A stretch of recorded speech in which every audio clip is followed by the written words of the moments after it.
సుబ్బారెడ్డి గారు మీరేమంటారు? బడ్జెట్తో ఒక భరోసా ఇచ్చారని అనుకోవచ్చా?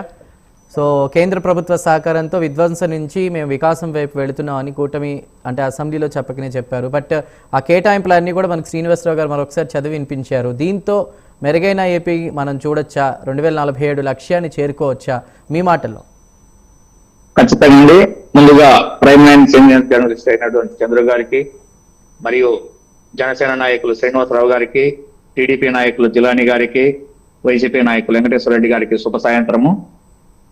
ఇది ఖచ్చితంగా అండి, ఏదైతే పయ్యావుల కేశవ్ గారు 3.32 లక్షల కోట్ల బడ్జెట్ ప్రవేశపెట్టారో ఇది కేవలం సంక్షేమం కోసమే కాదు, అభివృద్ధి సంక్షేమం మధ్య సమతుల్యత ఉన్నటువంటి బడ్జెట్ ఇది. ఏదైతే గత రోజుల క్రితము నిర్మలా సీతారామన్ గారు ఏదైతే ప్రవేశపెట్టారో భారతదేశానికి ఇది ఒక తొలి అడుగు. ఏదైతే రోడ్ మ్యాప్ లాంటిదంతా అన్నారో ఇది కూడా ఆంధ్రప్రదేశ్ అభివృద్ధి కోసం ఇది ఒక రోడ్ మ్యాప్ లాంటి బడ్జెట్ ఇది. మన వెంకటేశ్వర రెడ్డి గారు చెప్తున్నారు రైతులకు ఏమిచ్చారు, ప్లస్ విద్యారంగానికి ఏమిచ్చారని. నేను ఒకటే మాట్లాడుతున్నాను, అమరావతికి కానీ ఆయన కావచ్చు, ఆయన నాయకులు కావచ్చు, ఏదైనా సరే ఏదైనా అప్పులు చేస్తున్నామంటే పెట్టుబడి పెట్టడం కోసం, అభివృద్ధి చెందడం కోసం. ఈ రోజు పెట్టుబడులు పెట్టకుండా అభివృద్ధి సాధించాలంటే విద్యారంగంలో కానీ, వైద్య రంగంలో కానీ, పారిశ్రామిక రంగంలో కానీ ఏది ఎక్కడ సాధ్యం కాదు. అది ఏది FRMB రూల్స్ ప్రకారము ఏదైతే అప్పులు తీసుకుంటున్నారో అది ఒక రిజర్వ్ బ్యాంకు అనుమతుల ద్వారానే, రిజర్వ్ బ్యాంకు పరిధిలోనే తీసుకుంటారు తప్ప అప్పుడు వైసీపీ గవర్నమెంట్ అయినా ఇప్పుడైనా సరే. కానీ తీసుకున్న అప్పులను సద్వినియోగం చేస్తున్నామా లేదా అనేది గత వైసీపీ ప్రభుత్వంలో ఏదైతే బడ్జెట్ తీసుకొని కేటాయింపులు చేశారో కేవలం బటన్లు నొప్పుతూ కేవలం సంక్షేమం మీదనే ఆధారపడి ఉన్నారు. నేను ఒకటే అడుగుతున్నాను, ఒకటే చెప్తున్నాను కూడా, అమరావతి నగరము అది కొత్తగా ఏర్పడేటువంటి రాజధాని నగరం. మనం అప్పటికప్పుడు సాధ్యమయ్యి ఏదో కన్స్ట్రక్షన్స్ అన్ని పూర్తయ్యేది కాదు. కాకపోతే అప్పటి వరకు అయిపోయినటువంటి రాజధాని నగరాన్ని వైసీపీ నాయకులు ఏదైతే అధికారంలోకి వచ్చారో 3 రాజధానులు అంటూ ఎక్కడా డెవలప్ చేయకుండా, ఒక్క చోట కూడా పూర్తి చేయకుండా ప్రజలను మభ్యపెట్టేసి ప్రజలను ఏదైతే వాళ్ళకు కన్ఫ్యూజన్ క్రియేట్ చేసేశారు. ఎక్కడ రాజధాని అనేది ఎవరికి తెలియకుండా పోయింది. రాజధాని ఎక్కడుంటే అక్కడ అని మన ఒక నాయకుడు అన్నాడు. అంటే జగన్మోహన్ రెడ్డి గారు పులివెందులకు వస్తారు, అది రాజధాని అయిపోతుందా? తాడేపల్లిగూడెంలో ఉంటాడు, అది రాజధాని అయిపోతుందా? అని కాదండి. రాజధాని అంటే పరిపాలనా నగరం. మనకు ఏదైనా సరే అది ఆర్థిక రాజధాని కావచ్చు, పారిశ్రామిక రాజధాని కావచ్చు, ఏదైనా సరే ఇది కేవలం ఏదంటే వాళ్ళు కేవలం సంక్షేమ పథకాలు ఊరికి బట్టలు నొక్కుతూ మేము అభివృద్ధి చేస్తున్నాం.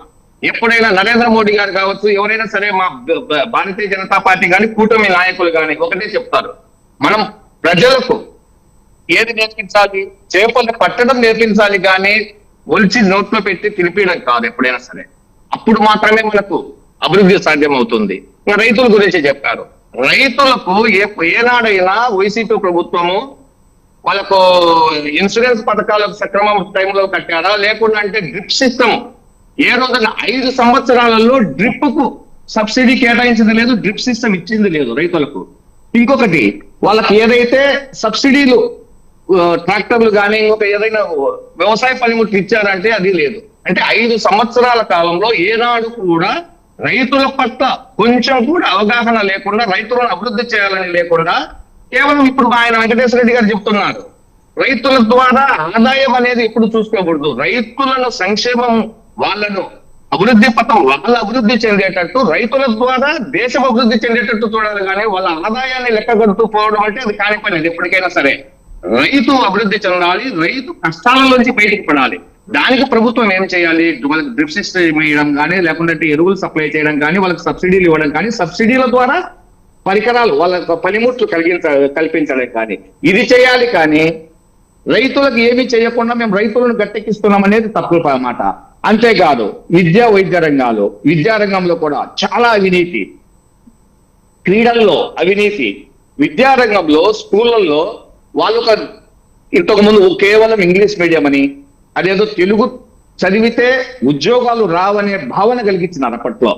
ఎప్పుడైనా నేను ఒక మాట చెప్తున్నాను, చాలా అభివృద్ధి చెందిన దేశాలలో కూడా, జర్మన్ కావచ్చు, చైనా కావచ్చు, ఎక్కడైనా తీసుకోండి, రష్యా కావచ్చు, అభివృద్ధి చెందిన దేశాలని వాళ్ళ మాతృభాషలలోనే చదివి వాళ్ళు అభివృద్ధి చెందారు, కానీ మాతృభాష లేకుండా పరాయి భాష మీద అలవాటు పడి అభివృద్ధి చెందిన దేశాలంటూ లేవు ఇప్పటి వరకు. వీళ్ళు ఒక డిఫరెన్షియేట్ క్రియేట్ చేసేసి ఇంగ్లీష్ మీడియం తెలుగు మీడియం అని దాంట్లో అవినీతి చేసేసి చాలా వరకు విద్యాలయాలను కొత్తగా రూపకల్పన చేస్తున్నామని చెప్పేసి దాంట్లో అవినీతి చేసి వాళ్ళకు చెందిన అనునాయులకే వాళ్ళకు కాంట్రాక్ట్లు ఇచ్చేసి కేవలం హెచ్ఎంలు హెడ్ మాస్టర్లు వాళ్ళు Right, చేస్తున్నారని right, okay. చెప్పారే కానీ హెడ్ మాస్టర్లు ఎక్కడ చేయకుండా అవినీతికి పాల్పడ్డారు. వైద్య రంగం మొన్నటి వరకు చూసామని వైద్య రంగంలో ఒక్క జిల్లాలో కూడా పూర్తయినటువంటి మెడికల్ కాలేజ్ ఎక్కడే కానీ లేదు. అది మేము ప్రత్యక్షంగా పోయే చూసాం. కేవలం ఒక్క పులివెందుల నగరంలో మాత్రమే దరిదాపుల్లో ఓపెనింగ్ సెరమనీకి దగ్గరగా వచ్చినటువంటి మెడికల్ కాలేజ్ చూసాం, కానీ ఓకే ఎక్కడే ఓకే సుబ్బారెడ్డి గారు కానీ రైట్ పుట్టినటువంటి రైట్ మాట్లాడదాం సుబ్బారెడ్డి గారు. ఇప్పుడు ఒక షార్ట్ బ్రేక్